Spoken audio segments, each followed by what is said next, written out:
जय जिनेन्द्र।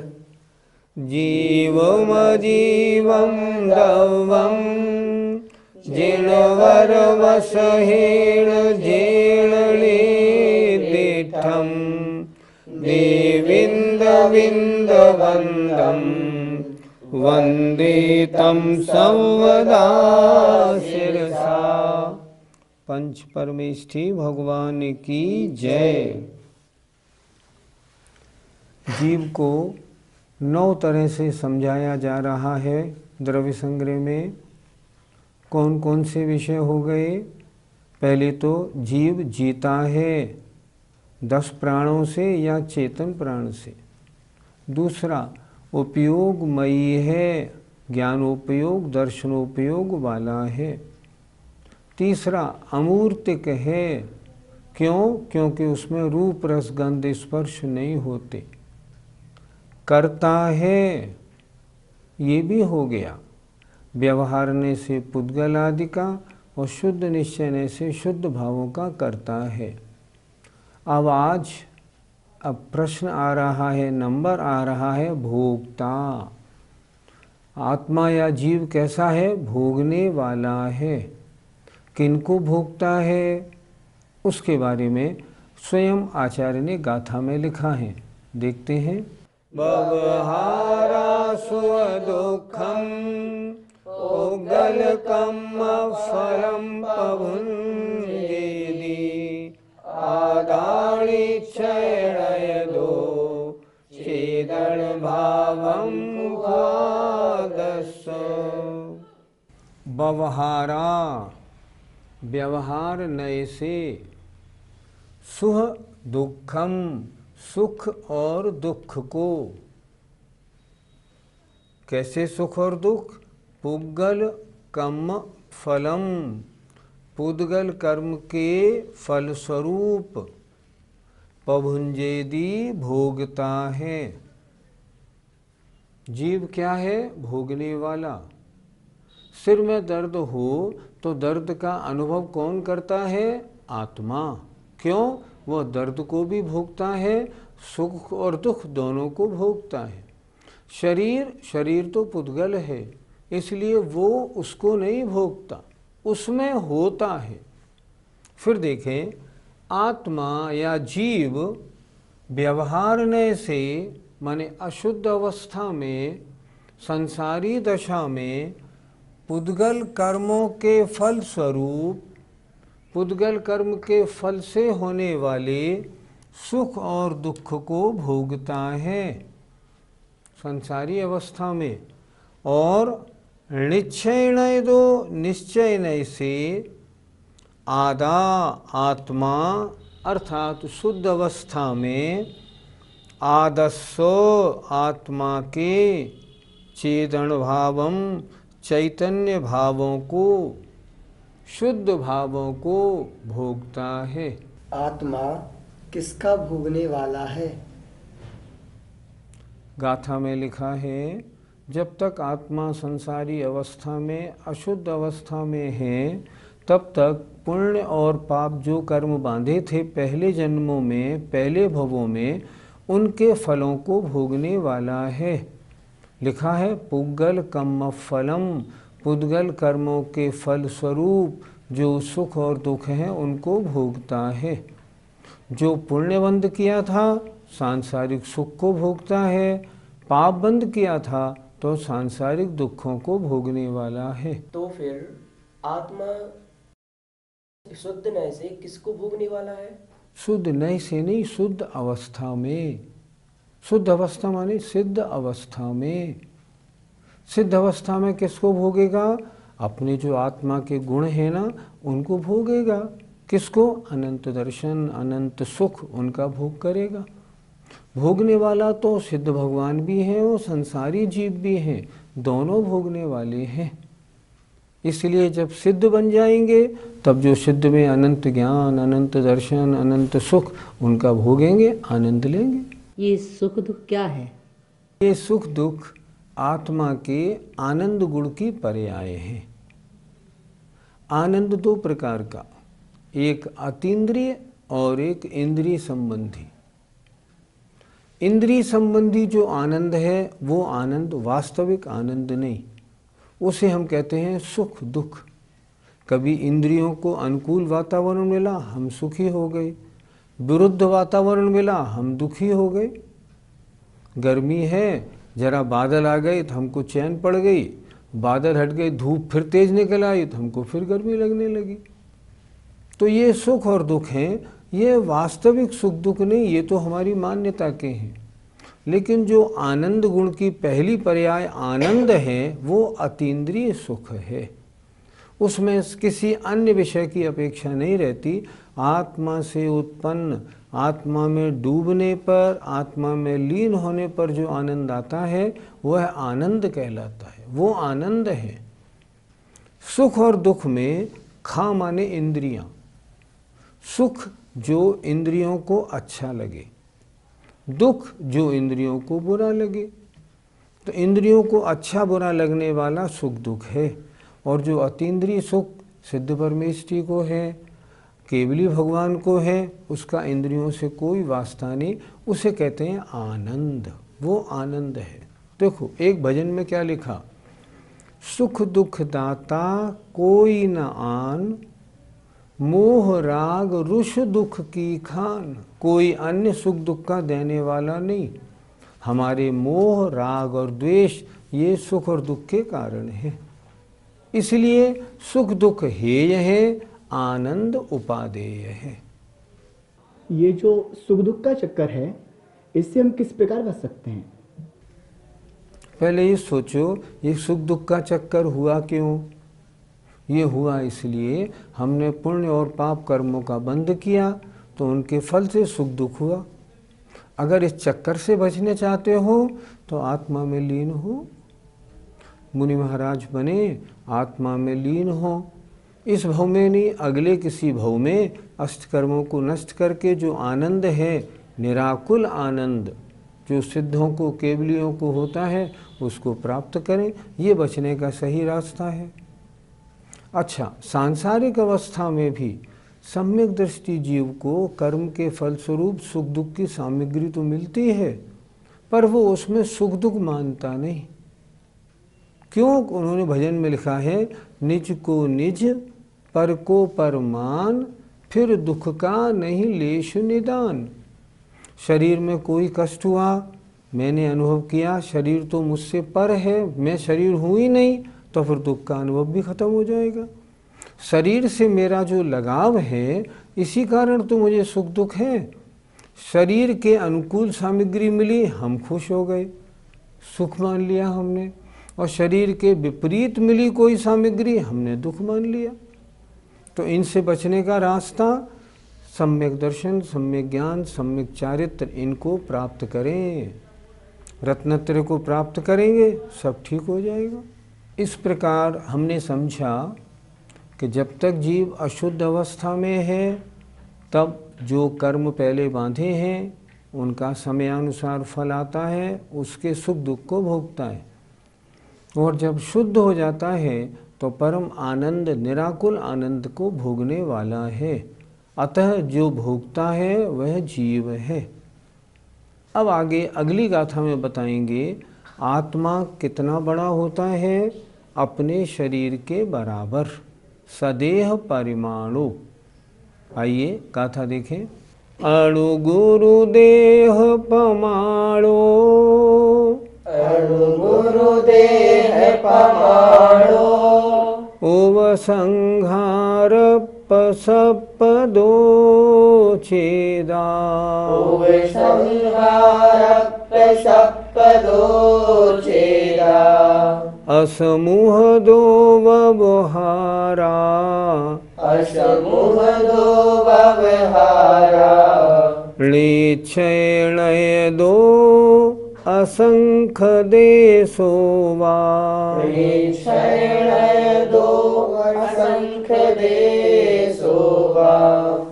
जीव अपने शरीर के बराबर होता है। इस बारे में इस गाथा का अर्थ समझते हैं। अणु, अणु माने छोटा, गुरु माने बड़ा, छोटे और बड़े, अणु गुरु। देह माने शरीर के, परमाणु माने प्रमाण, प्रमाण माने बराबर।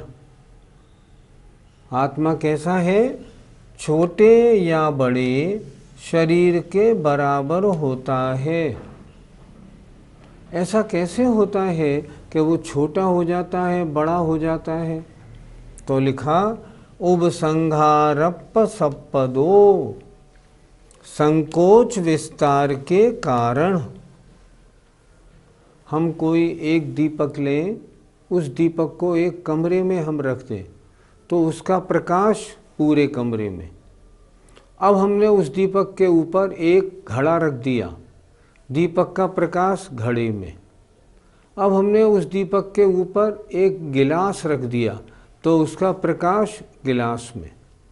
उसी तरह आत्मा को जैसा शरीर मिलता है, छोटा या बड़ा, संकोच और विस्तार स्वभाव होने के कारण आत्मा उतना बड़ा हो जाता है।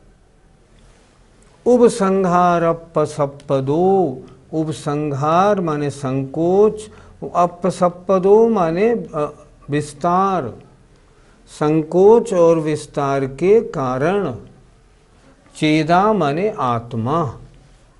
क्या लिखा? आत्मा संकोच और विस्तार वाला होने के कारण छोटे और बड़े शरीर के प्रमाण होता है। लेकिन कब? असमुहदो, समुद्घात रहित अवस्था में। समुद्घात क्या होता है? जब आत्मा के प्रदेश शरीर से बाहर निकलते हैं उसे कहते हैं समुद्घात। तो समुद्घात में तो शरीर से बाहर निकले प्रदेश, शरीर से बड़े हो गए प्रदेश। लेकिन जब समुद्घात नहीं होता है तब छोटे और बड़े शरीर के बराबर आत्मा रहता है। असमुहदो, समुद्घात रहित अवस्था में। व्यवहारा, व्यवहार नहीं से। कैसे अर्थ लगाएंगे? चेदा आत्मा, व्यवहारा व्यवहारने से, अर्थात संसारी अवस्था में। असमुहदो, समुद्घात रहित अवस्था में छोटे और बड़े शरीर के प्रमाण रहता है। क्यों? क्योंकि संकोच और विस्तार के कारण, अर्थात उसमें संकोच विस्तार की शक्ति है। इस कारण आत्मा मक्खी में आया तो मक्खी के बराबर हो गया, हाथी में आया हाथी के बराबर हो गया। संकोच विस्तार ऐसा होता है। लेकिन ये संसारी दशा की चर्चा है, व्यवहारा। अच्छा, शुद्ध अवस्था में कैसा होता है? निश्चय नय दो, निश्चय नय से असंख्य देशो वा, वो तो हर अवस्था में असंख्यात प्रदेशी होता है। किसी अवस्था में रहे उसके असंख्यात प्रदेश रहते हैं। फिर एक बार देखें, चेदा आत्मा असमुहदो, समुद्घात रहित अवस्था में व्यवहारने से संकोच और विस्तार के कारण छोटे और बड़े शरीर के प्रमाण होता है।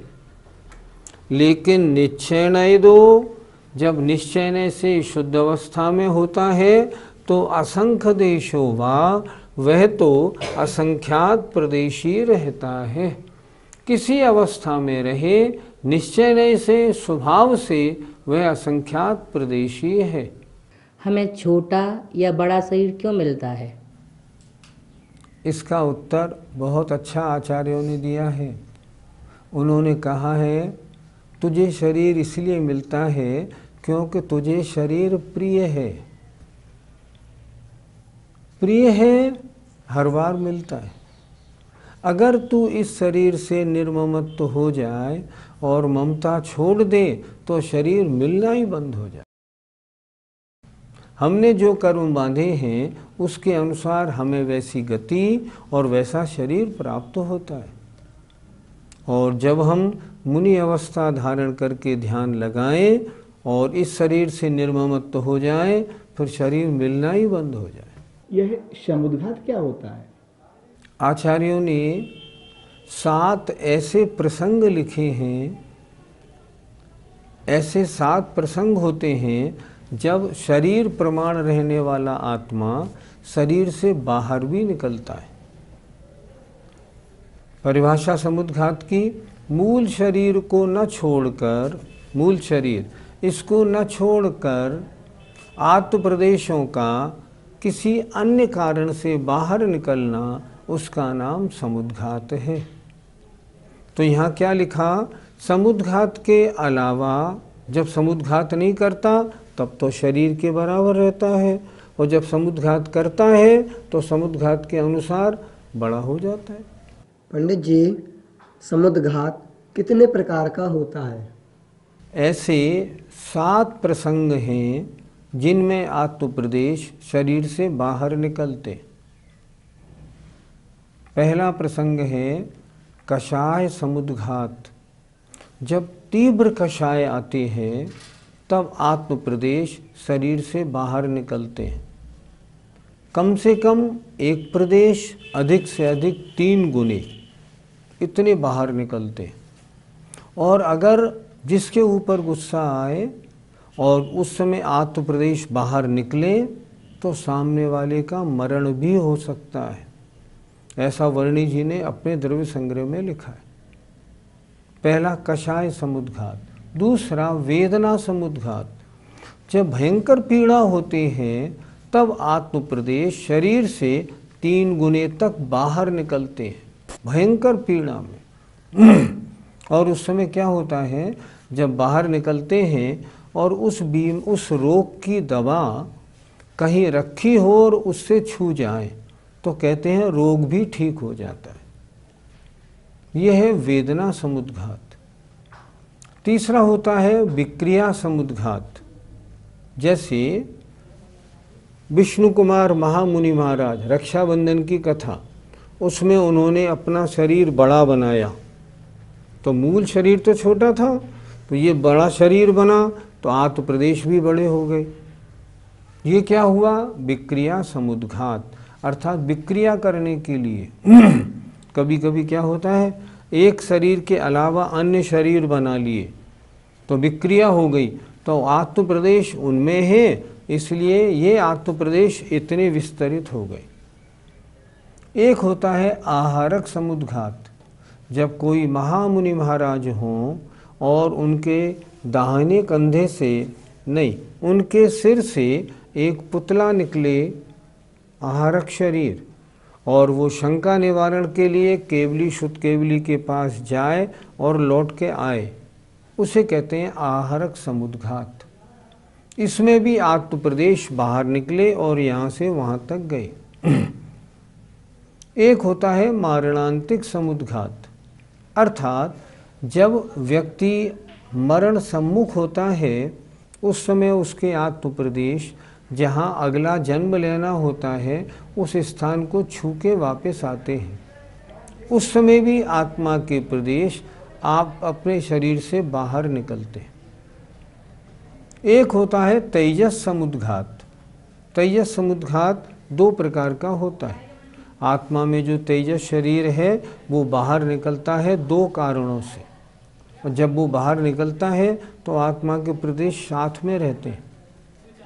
अगर कहीं ऐसे मुनि महाराज, बड़े तपस्वी मुनि महाराज हों और वे किसी स्थान पर जाएं और वहाँ उन्हें भयंकर रोग से ग्रसित सब लोग दिखें और उनके चित्त में दया आ जाए तो दाहिने कंधे से एक पुतला निकलता है सफ़ेद, और वो उस पूरे इलाके का 12 बाई 9 योजन के इलाके की बीमारी ठीक करके और समा जाता है। उस समय आत्मप्रदेश बाहर निकलते हैं, इसे कहते हैं शुभ तेजस। और अगर महान तपस्वी मुनि महाराज को, जैसे मान लो द्विपायन मुनि थे, उनको सामने वाले किसी के ऊपर किसी कारणवशात भयंकर क्रोध आ जाए, तब उल्टे हाथ से एक बिलाव के आकार का लाल स्वरख पुतला निकलता है और वो उस 12/9 योजन में जितने भी जीव और वस्तुएं हैं उन सबको भस्म करके वो लौट जाता है। तब भी आत्म प्रदेश बाहर निकले तो वो कहलाता है अशुभ तेजस।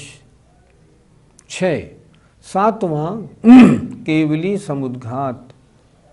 जब केवली भगवान का केवली संसार अवस्था में अंतिम अंतर्मुहूर्त आता है और उस अंतिम अंतर्मुहूर्त में आयु कर्म से 3 और अघातिया कर्म वेदनीय नाम और गोत्र की स्थिति ज़्यादा रहती है, तब उनकी स्थिति को आयु कर्म के बराबर करने के लिए उनके आत्मप्रदेश दंड, कपाट, प्रतर और लोकपूरण 4 तरह से बाहर निकलते हैं। उस समय भी समुद्घात होता है। क्यों? क्योंकि आत्म प्रदेश शरीर से बाहर निकले। तो ये 7 प्रसंग ऐसे हैं जिनमें आत्मा के प्रदेश शरीर से बाहर निकलते हैं, अन्यथा आत्मा शरीर के बराबर होता है। मरणांतिक समुद्घात किन जीवों के होता है? जिन जीवों के अगले भव संबंधी बहुत आकुलता व्याकुलता होती है उनके होता है, सब जीवों के होने का नियम नहीं। पंडित जी, क्या केवली समुद्घात सभी केवली करते हैं?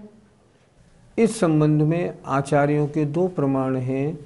कुछ आचार्यों का कहना है कि जिनको 6 माह से अधिक आयु शेष रहने पर केवल ज्ञान होता है वे समुद्घात करें या न करें, लेकिन 6 माह से कम आयु रहने पर जिन्हें केवल ज्ञान होता है वे समुद्घात करते ही हैं। लेकिन आचार्य वीरसेन स्वामी कहते हैं ऐसा नहीं, सभी केवली समुद्घात करते हैं। सिद्ध अवस्था में आत्मा का आकार किस प्रकार का होता है? जो मुनिराज अंतिम समय जिस आसन से जिस अवगाहना से होते हैं उससे कुछ कम, मान लो खड्गासन 500 धनुष की काया है और खड्गासन से उन्होंने मोक्ष प्राप्त किया, तो 500 धनुष से कुछ कम अवगाहना से उसी खड्गासन रूप उनके आत्मप्रदेश सिद्धालय में विराजमान रहते हैं। और अगर पद्मासन से मोक्ष गए तो पद्मासन रूप पद्मासन की अवगाहना से कुछ कम रहते हैं। संसार में सबसे छोटा शरीर और सबसे बड़ा शरीर किसका होता है? सबसे छोटा शरीर सूक्ष्म निगोदिया का और सबसे बड़ा शरीर स्वयंभू रमण समुद्र के मत्स्य का। निगोदिया का अंगुल के असंख्यातमें भाग, पिन से पिन पॉइंट से भी छोटा, और स्वयंभू रमण समुद्र का मत्स्य 1000 योजन लंबा, 500 योजन चौड़ा, 250 योजन मोटा, वो सबसे बड़ा शरीर उसका होता है। वास्तव में आत्मा का आकार कितना है? आत्मा वास्तव में लोकाकाश के बराबर है। अगर आत्मा पूरी फैले ना तो पूरे लोकाकाश के एक एक प्रदेश पर उसका एक एक प्रदेश आ जाएगा। आत्मा का आकार कितना बड़ा? लोकाकाश के बराबर। जब अष्टकर्म नष्ट होते हैं तो आत्मा को लोकाकाश के बराबर हो जाना चाहिए, फिर क्यों नहीं होता है? इसलिए नहीं होता क्योंकि जब तक शरीर नाम कर्म है तब तक आत्मा में संकोच और विस्तार होता है। शरीर नाम कर्म नष्ट हो गया, अब आत्मा का जो 13वें गुणस्थान के अंत में जो आकार है ना उससे बड़ा होगा ना उससे छोटा। क्यों? अब न संकोच होगा न विस्तार होगा। क्या तेजस और आहारक शरीर का आगम में कोई प्रमाण मिलता है? अशुभ तेजस का प्रमाण द्विपायन मुनि का शास्त्रों में पढ़ने में आया, और भी 1-2 प्रमाण आए। दंडक वन का एक प्रसंग आया, वो भी अशुभ तेजस का था, लेकिन शुभ तेजस और आहारक शरीर निकलने का कोई प्रमाण प्रथमान योग में मेरे देखने में नहीं। हमारी आत्मा कितनी बड़ी है? अगर वास्तव में देखा जाए तो लोकाकाश के बराबर है, लेकिन वर्तमान में जितना बड़ा आपका शरीर उतनी बड़ी आपकी आत्मा। इस प्रकार आत्मा यद्यपि लोकाकाश के बराबर असंख्यात प्रदेश प्रमाण वाला है, उतना बड़ा है, लेकिन फिर भी जिस शरीर में रहता है उस शरीर प्रमाण होता है। और जब मुक्त अवस्था को प्राप्त होता है तो अंतिम शरीर से कुछ कम उसका प्रमाण रहता है। इस प्रकार आत्मा अपने शरीर प्रमाण है, इसकी चर्चा आचार्य नेमचंद सिद्धांत देव ने इस गाथा में बहुत सुंदरता से की। अब अगली पाठशाला में हम आपको बताएंगे आत्मा संसारी है, उस संबंध में चर्चा सुनिएगा। जय जिनेंद्र।